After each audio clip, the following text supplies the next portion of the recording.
In the early 2000s, a job was listed on Mandy.com, a website for acting and filming gigs. Idle hands wanted. Selected applicants would speak with a man named Frank. Frank would lead the chosen through a grueling and bizarre series of psychological tests for no known reason. Who or what was Frank, the London Antichrist? This is one of the ads they ran in the magazine. If you're wondering what the black box is, it was a screen cap of one of the more notorious moments in the film called The End of Evangelion. If you've seen it, you know the moment I'm talking about. If not, then let's just say it's an image that YouTube probably wouldn't like. As you can see, the ad says they represent a new magazine and are looking for creators of all stripes. Writers, editors, poets, artists, all could apply, and all would be considered. Given that this ad was posted in London, a notoriously competitive city, in the middle of a recession, hundreds, possibly thousands of people applied. All of this so far is perfectly normal. And then it got weird. Applicants would claim they were sent other applicants and were asked to grade their applications. At least one applicant had an in-person interview, only to discover that the person interviewing them was themselves a potential applicant. Interviews were held in abandoned car parks late at night. Those who went often saw strange graffiti or mystical symbols, or even a dead body. When the applicant would alert the police, these would all vanish. Someone was watching them. Others would be locked in buildings and be forced to escape in the style of a horror film like Saw. Some were even given strange packages and told to place them in specific areas, fueling paranoia about explosives. Fortunately, nothing seems to have come of these fears. The jobs with the new magazine, The False Prophet, the applications included a .au email indicating at least one person involved was an Australian. I did find one allegation of a connection to The Family, which is an Australian cult, which would explain the Australian email.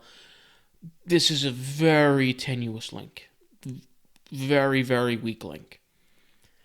There were other generic.com emails associated with this application. I won't be providing any of these emails just as a precaution.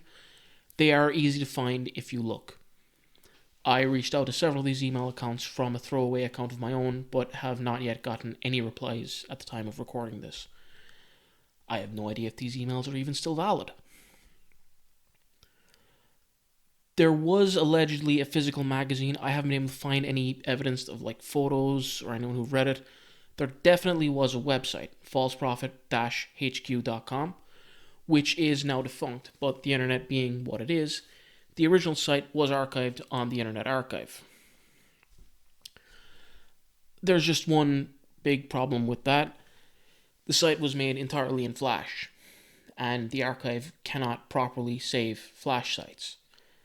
And Flash is also being phased out by the end of the year. No Flash-based site will work.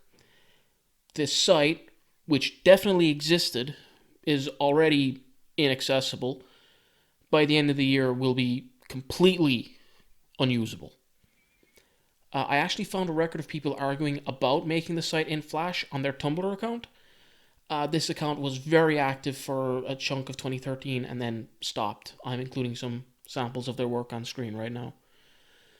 Whois tells us that the original site was made in 2012 and is owned by Gandhi SAS. Gandhi SAS is the largest domain name provider in France. The site was apparently last updated 6 months ago. I have no idea what this update was. The domain will expire on the 6th of December 2022. So we have an Australian using a French domain register to advertise for a magazine in London. It's quite the tangled web. On the original site, there were mentions of something called the Book of the Key. This book is mentioned on multiple websites, but it doesn't seem to actually exist. It was allegedly connected to either an alternate reality game or actual cult, going under the name The Church of Saturn. It may have been one, the other. It could have been both. The original False Prophet site also had a login for members of this cult. So let's talk for a moment about the cult of Saturn. The cult was created by a woman named Lucy and a man named Frank. Lucy was the source of ideas, Frank was the one directing her. They dreamed it up while they were smoking DMT and talking about their hallucinations. So one day they were all sitting around high as hell when Frank leapt up and starts drawing these glyphs all over the walls in black permanent marker. Everyone was hallucinating so bad that they couldn't tell what was happening, but Frank just started saying all this weird shit like he had had some kind of revelation. And that's when Lucy said the cult was born. Frank was like, "We're starting this occult group. It's going to be great." And that was it. They started having weekly meetings, started profiting from activities on the side. They bought out a few different warehouses, started getting up to some really weird shit. There are multiple stories about their misadventures on drugs, so I'm just going to focus on what I think is the most important story. The poem that Lucy hallucinated appearing on her wall whilst tripping out. This is what she saw. Part 1. The opening. They say no mortal hand or eye be cast upon the book of the dead, for peril or for strife, and yet all are written into the book of life. The book that is key to the truth unlock, I've heard is rarely kept in stock. But he that seeks knowledge may seek and find the book of the key and the lock. Part 2. Player 1. To begin, it prompts. Press any key. Some seek knowledge and others delusion. Through trails of deceit, the seeker climbs spiral staircases of illusion. You may recognize the book by one solitary eye that stares at you, captures your face inside the book of faces, invites you into endless halls of mirrors, delivers letters from complete strangers. It opens like a book, but sits more like a chair. Facing you, the ghost sits there, and beckons you to distant places. Part 3. The Seeker. Who followed the white rabbit, seeking wisdom's form? Perhaps you reached out far, but couldn't grab it. But that's the norm. When you follow the path of the faceless fallen one who sits with Saturn's heart, in the darkness of despair you venerated Loki, the king of masks, lord of trickery and flair. What knowledge can I find inside the book? All wisdom, stale and fresh. The Bhagavad Gita, the hymn to the Aten, the Diamond Sutras, the Epic of Gilgamesh, sacred geometry, mathematical rites, and stories from afar. Learn of the mysterious elder numbers, like Pi and Malkuba.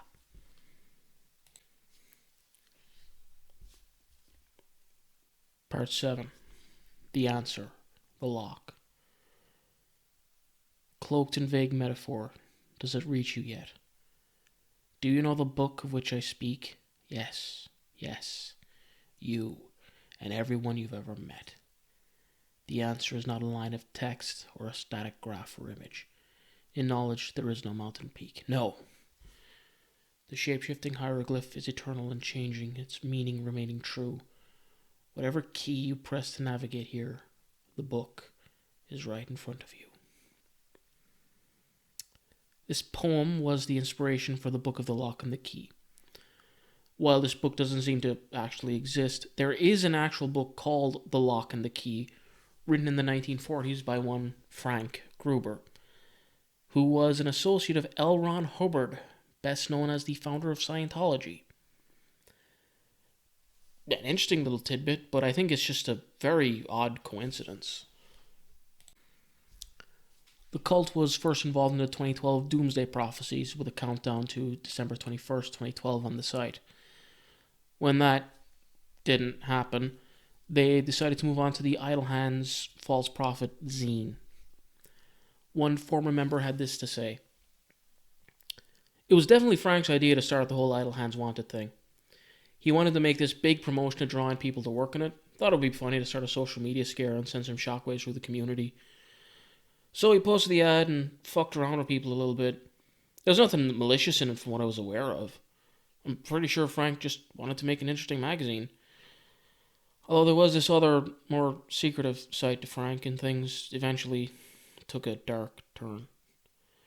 Frank was an okay guy. The core of the cult mostly came across as a bunch of guys who wanted to play cowboys and Indians. Frank used to send people on these missions while we were high. They seemed so comical and purposeless, but we did them because they seemed fun. It was Lucy's idea to take the cult online. She had all these plans for viral marketing and what have you. If it wasn't for Lucy, the cult probably would have been a small inbred creative group who produced this monthly zine. By all accounts, Lucy was obsessed with Frank, but he was not interested in her in that way. She was jealous and taking truly massive amounts of drugs, and then things took a dark turn. I have no idea what happened, but suddenly everything was different. Lucy and all the other founders seemed more manic than usual. They weren't talking about planning anything anymore. They were just talking about really cryptic stuff, as if they had already completed their plan and were doing something else entirely. Frank was saying things like, "We've opened too many portals. There's no way to close them all now." And Lucy would just be screaming about how he was destroying her soul. They seemed to come under some delusion that they'd opened a portal to some other dimension and that the world was going to self-destruct. Most likely due to the drugs, Frank had begun thinking that a rival cult had begun attacking them either from an alternate dimension or from the future, and decided they had to protect themselves. In the space of 2 weeks, the church had taken over a few warehouses with secret guards and secret passwords. One member compared it to a paramilitary organization.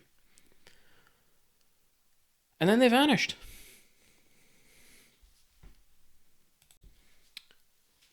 Now, please bear in mind that the accounts so far have come from people who admit to being recreational drug users. This account that I'm about to give comes from an Australian artist who claims he was sober throughout his membership and both actually exists for real and has had some success in the arts. What I'm about to say is taken from a 2015 post in his now closed DeviantArt, in that he specifically asked not to be harassed or messaged, so I have not contacted him, and I have removed any identifying information from what I'm about to say. I'm getting hounded by people asking me what I know about Frank and False Prophet magazine. So to put it to rest, here is the full account of my dealings of a person of that name and with that group calling themselves the Cult of Saturn. No. As far as I'm aware, Frank is not an alien or a supernatural being, or as concerned emails to me suggest, the Antichrist. Of what I know of him, he is just an ordinary guy with an ego problem who runs a satirical magazine. Any rumors about people opening portals to other dimensions, being tortured in dungeons, or summoning up unnameable monsters from the deep are pure gossip and idle speculation. I had no dealing with Frank prior to 2008, that being the year I moved to London and responded to a job which was advertised under the curious banner, Idle Hands Wanted. When I saw the job advertising False Prophet magazine and looking for idle hands, I saw the opportunity as a chance to promote my cartoon and submitted a short comic strip to the email.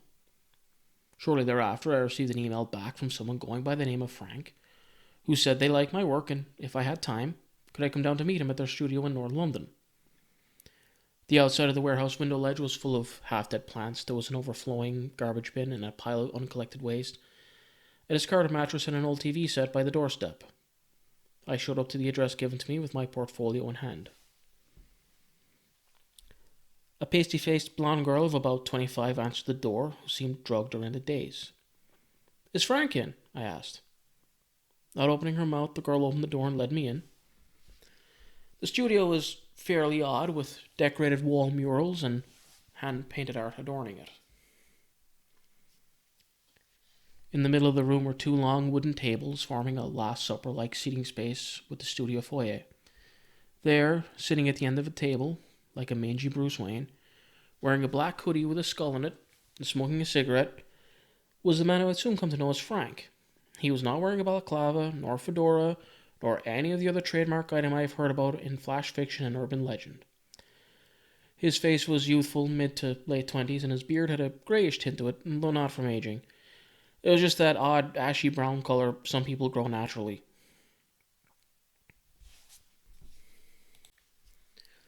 He looked up at me and gave me a cold look of acknowledgement, which I had become accustomed to in that warm manner of greeting so typical of Londoners. He motioned to the chair, and as I sat down, he poured himself a glass of malt whisky, offering it to me in an adjacent empty glass. We began to talk, and I found his personality endearing. In less than half an hour, he had convinced me to work for free on the magazine for an extended period of time, and in exchange, he would offer Costas accommodation and studio space in one of the many adjoining warehouses. I wanted to say I think about it, but somehow that strange, somber look in his eyes was not one that accepted no as a response to his general proposals. Lucy will show you the space you have available. Lucy! Frank said at last. And the pasty, drug-addled girl came back out into the meeting/dining room and giving Frank a rough, forced smile. She motioned me to follow her, and we both exited out the back door of the warehouse, down a big flight of descending stairs. The door led out onto the filthy street where all the adjacent warehouses stood, and Lucy walked onwards, leading me towards one of the warehouses further down the street. I paced forward to catch up with her and tried to make some idle conversation. Have you lived here long? Since I died. I made no further attempt to break the ice, which was far too solid to crack, and followed her until she said, Here it is. Your space will be the third room on the left. This was my introduction to these people behind the ARGs, offensive magazines, and alleged occult activity. 3 weeks later, I had convinced my partner to move in, and after calling Frank and organising a moving van, I was living in the community. I wasn't really prepared for the kind of lifestyle a lot of people here were living. There seemed no way to avoid being absorbed into the world of this warehouse community like dirt to a sponge. Every weekend, all the warehouses opened up and the party spread like the Enlightenment did at the end of the Dark Ages. If you weren't prepared to drink or stick something up your nostril, you had to be prepared to be accosted by a group of reveling 20-somethings. Most certainly there was no time for the studious or the solemn. I already had the penchant for the drink, and I found that my hand was much more frequently acquainted with a bottle of scotch or liquor than it had previously been. That said, in comparison to most of the inhabitants of the community, I was a hermit. I spent most days of the week working devotedly to my business. Whilst I was privy to some more curious events, I can't testify to any speculation of occult activity or otherwise that gossip or rumour speak of. I will do my best to outline any strange activity I was witness to. I do recall one occasion where violence broke out in one of the warehouses. What the precise cause of this outbreak of violence was, I don't know, but I will put it down to drugs and possibly relationship drama. In any case, there was this one particular resident who spent a lot of his time lifting weights and had that social media-induced unnatural pectoral build.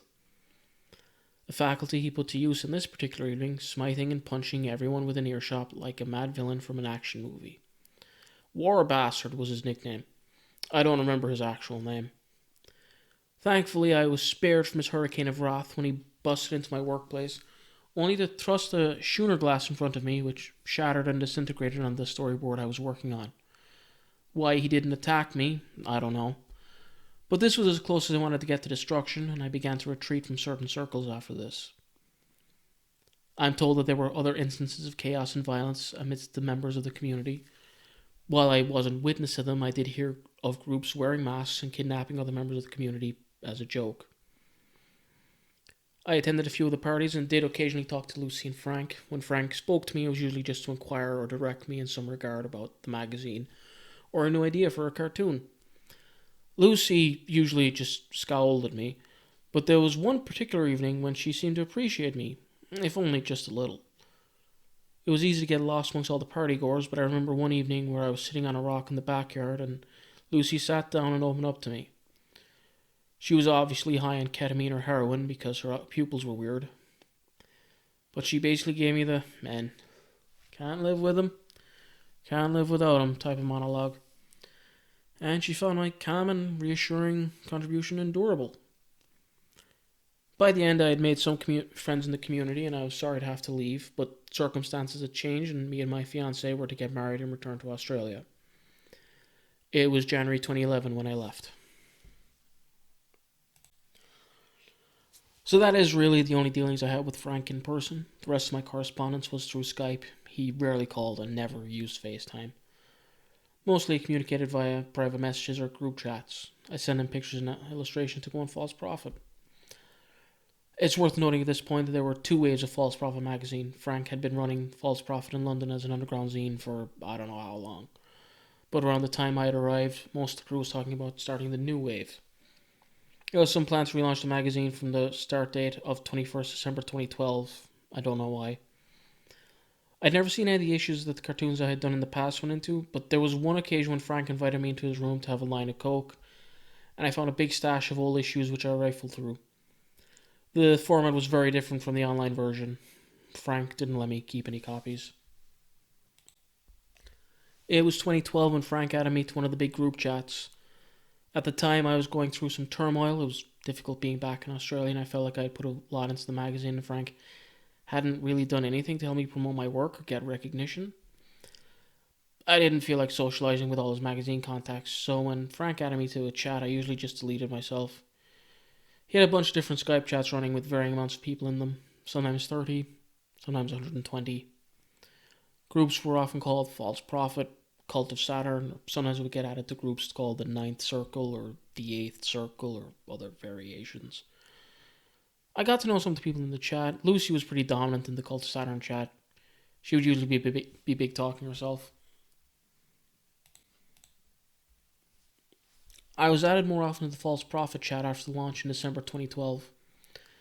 I have to confess, there was a weird energy at this time. I can't say what was going on, but I did witness a lot of strange talk from those folks in the False Prophet chat and the members of 4chan, who seemed to be constantly adding and disappearing from the various Skype chats.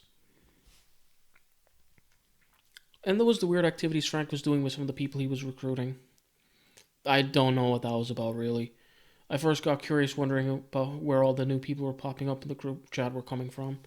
Then I overheard people talking about their supervillain names. A girl called Evie once spoke about Frank doing something called Ubermensch training. I'm pretty sure whatever it was Frank's way of having a little joke. Mind, I did hear Frank say one day Satan is dead. Now is the age of the supervillain. He always said cryptic shit like this, though. But some of the people involved evidently took it pretty seriously. They seemed to believe that Frank was training supervillains for some looming apocalypse, that the False Prophet was all just a facade for this chaos starting operation. Mind you, everyone in the chat seemed to have a different idea of what was going on, which I put down to Frank's charming manipulation to get people involved. Some people thought the Cult of Saturn was some kind of book club. Others thought it was a spiritual group who practiced astral travel and meditation. Some were quite seriously referring to themselves as magicians. I remember there was a couple of people who Frank had a fight with, Lurza and Marzipan, who left the group to start their own group of magicians, the Cult of Mars. This was the group who hacked a whole bunch of people's accounts and posted information of everyone on 4chan. Frank's Skype was hacked, and for a while, nobody believed that Frank was the real Frank after he came back. Anyway, I did my best to spend less and less time in Frank's presence. A lot of Frank's group were spending their times on some live stream called X Radio. I checked it out once, some kind of nostalgic horror radio station. The host was called Boogie Monster, and they played a lot of Monster Mash. Someone in the radio station started a rumor that I was really Frank, and I got bored of being there. I sent Frank a comic every month, and then he seemed to want to buy back my respect with exposure. He made it a primary feature in False Prophet and gave me more and more say in the magazine. Rumors started in 2013 that Frank was leaving the magazine and they needed a new editor. I asked Frank what's going on. That's when he asked if I could help. Various disruptions have caused a hiatus in long-term plans for False Prophet. I can say surely that I am now helping Frank look for a new editor. Frank says he is currently living in the country where his grandparents are from. I can't say with certainty about the future of the magazine, but as you can clearly see, there is nothing supernatural about Frank nor sinister. He's just an editor who happens to be something of a charlatan and prankster. I hope this clears up any mystery. If anyone still wants to know about Frank, please don't PM me about anything I've tried to address here. Thanks. Peace. So, where are they now? A former member of the cult said Frank just disappeared one day. My friend Peter said he last saw Frank in the backyard at a party talking to a rabbit. Then he was climbing around and everyone lost sight of him completely. Never seen again. Nobody seems to know where Frank or Lucy are, if they're even still alive. If the cult still exists, it may have moved further online, further underground, possibly to the infamous Worlds.com. If you want to know more about Worlds.com, there are multiple videos by other people going deep into the weirdness of that website. If you want to know more about that, it's my belief that whatever it is, it's over. You know, whoever, wherever Frank is, if he's even real, he's not leading anybody anymore. For an example of just how inept these guys were, there was a mention of making about 30 recruits at an Occupy Wall Street protest. And then nothing. It seems like these people rolled up, listened to what Frank was saying, and said, "You're right. You're right. We have to do something about all this. You're right. You're a genius. Can I get some more of your heroin? Fantastic. I completely agree with what you're saying." They took the heroin and then they left.